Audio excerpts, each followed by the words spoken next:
৭০ অনুচ্ছেদের কথা যেহেতু আসেই বারবার, কারণ বিরোধী দলীয় যিনি চিফ হুইপ আছেন তিনিও আসলে এটি নিয়ে বলেছেন ৭০ অনুচ্ছেদ বহাল থাকায় হয়তো ভোট ব্যাংকের যে বিষয়টা কম বেশি হতে পারে। তবে সালাউদ্দিন আহমদ একটি কথা বলেছেন যে এই নির্বাচনের পরে ৭০ অনুচ্ছেদে পরিবর্তন আনা হতে পারে। সেক্ষেত্রে কি মনে হয়, কোনো কোনো বিষয় কি সাংঘর্ষিক হয়ে যাবে?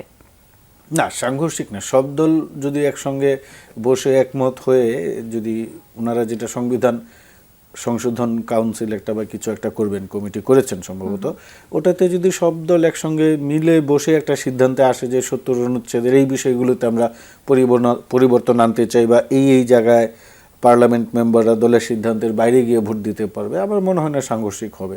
কিন্তু আমি যেটা বললাম যে কিছু আপনার পার্টিকুলার ইস্যুতে কিন্তু আসলে ৭০ অনুচ্ছেদ প্রয়োগের সুযোগ রাখা ঠিক হবে বলে আমি মনে করি না। কারণ ওই যে অনাস্থাভোট, প্রতিরক্ষা বিষয় অ্যান্ড আপনার বাজেট, অর্থ বিল এবং আমি মনে করি রাষ্ট্রপতি নির্বাচন, এখানে আমার মনে হয় না যে, কারণ রাষ্ট্রপতি যদি সরকারের সঙ্গে একীভূত না হয়, একই সমান্তরালে কাজ না করে, আপনার মনে হয় খেয়াল আছে 1996 সালে কিন্তু একবার একটা সামরিক অভ্যুত্থান হতে শুরু করেছিল। ওই সময় কিন্তু আব্দুর রহমান বিশ্বাস খুব শক্ত হাতে ভূমিকা পালন করেছিল।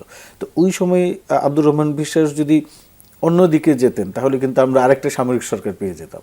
তো সেই জায়গায় আমার মনে হয় যে এই জায়গাটা একটু আমাদের সতর্ক থাকা উচিত, কারণ আমাদের গণতন্ত্র এখনো অতটা শক্তিশালী হয় নাই। আমাদের গণতন্ত্রের ভিতরে নানা ধরনের ইন্টারফারেন্স আছে, নানা শক্তি বাইরে থেকে হস্তক্ষেপ করার চেষ্টা করে, ভিতরের শক্তি বাইরের শক্তিও। সেই জায়গায় আমাদের সতর্ক, কেয়ারফুল থাকতে হবে। একটি বিষয় আপনি বলছিলেন যে রাষ্ট্রপতি এবং প্রধানমন্ত্রীর যেই ক্ষমতা তাতে ভারসাম্য এখনো আসেনি, কারণ আমরা সবসময় যেমনটি দেখে আসছি যে রাষ্ট্রপতি আসলে থাকেন ঠিকই, ক্ষমতা প্রয়োগের ক্ষেত্রে বা প্রায়োগিক ক্ষেত্রে প্রধানমন্ত্রীর ক্ষমতাকেই সবচেয়ে বেশি গুরুত্বপূর্ণ বলে মনে হয়। সেক্ষেত্রে আপনার কি মনে হয় যে এটি দরকার কিনা? কারণ ভারসাম্য যদি না থাকে, শুধুমাত্র একটি পদেই রাষ্ট্রপতি থাকলেন কিন্তু তার ক্ষমতার কোনো প্রায়োগিক ক্ষেত্রে শুধুমাত্র সাইন কিংবা সিগনেচারেই সীমাবদ্ধ থাকলো, সেটি কি মনে হয় কি দরকার এক্ষেত্রে? এটা আসলে আপনাকে তখন বিবেচনা করতে হবে যে আপনার শাসন ব্যবস্থা কিরকম। আমরা তো সংসদীয় শাসন ব্যবস্থার মধ্যে আছি, এইখানে আসলে প্রেসিডেন্টের খুব বেশি ক্ষমতা থাকার সুযোগও নেই।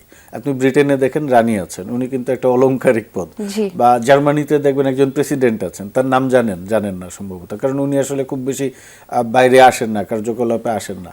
আমেরিকা থেকে আবার বিষয়টা না, আমেরিকাতে তো প্রেসিডেন্সিয়াল পদ্ধতি, ওইখানে প্রেসিডেন্ট হচ্ছে আপনার সর্বময় ক্ষমতার অধিকারী, এক্সিকিউটিভ যে বিভাগ, নির্বাহী বিভাগের সর্বোচ্চ উনি। এখন আমাদের দেশে যেহেতু সংসদীয় পদ্ধতি, আমাদের দেশে নির্বাহী বিভাগের সর্বোচ্চ আছে প্রধানমন্ত্রী। এখন রাষ্ট্র পরিচালনায় যিনি থাকবেন তাকে তো আপনার ক্ষমতা দিতে হবে। আপনি রাষ্ট্রপতিকে ক্ষমতা দিয়ে ক্ষমতার ভারসাম্য আনতে পারবেন না। এটা আমাদের দেশে একটা কিন্তু অনেক দিন ধরে বলা হচ্ছে রাষ্ট্রপতিকে ক্ষমতা দেওয়া হোক, ক্ষমতার ভারসাম্য। ক্ষমতার ভারসাম্য কখন আসবে? যখন আপনি এম্পাওয়ার্ড হবেন। আপনি প্রধানমন্ত্রী বা আপনার যে ক্যাবিনেট থাকবে বা আপনার যে জনপ্রতিনিধি থাকবে, তাকে যখন আপনি জবাবদিহিতামূলক ব্যবস্থায় নিতে বাধ্য করতে পারবেন, তখন ক্ষমতার ভারসাম্য আসবে।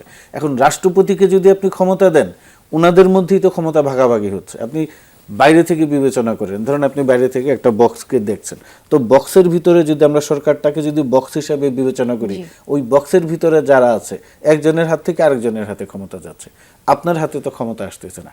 আমি মনে করি ক্ষমতার ভারসাম্য আনতে হলে আমাদের টোটাল যে শাসন ব্যবস্থা, এই যে আমাদের যে কেন্দ্রীভূত শাসন ব্যবস্থা, ঢাকা কেন্দ্রিক, বা আমাদের সংসদ হচ্ছে সবচেয়ে ক্ষমতার অধিকারী। দেখেন আপনার বাড়িতে কি হবে, আপনার বাড়িতে উন্নয়ন, আপনার গ্রামের বাড়ি আর কি, গ্রামের বাড়ি বা আপনার ওই অঞ্চলে উন্নয়ন কীরকম হবে? আপনার কি স্কুল দরকার, না হাসপাতাল দরকার, নাকি স্টেডিয়াম দরকার, নাকি রুটস অ্যান্ড হাইওয়ে ডেভেলপমেন্ট দরকার, ব্রিজ দরকার? আপনি জানেন না, বলতে পারেন না। আপনার যে প্রতিনিধি, উনি পার্লামেন্ট থেকে যে সিদ্ধান্তটা পায়, আপনি মাঝে মাঝে মজার একটা সংবাদ দেখবেন যে নদীর উপর ব্রিজ হয়েছে, দুই পাশে রাস্তা নাই। আমরা এরকম সংবাদ দেখি না, নিজেরাই প্রচার করি। তো ওইটা কেন হয়?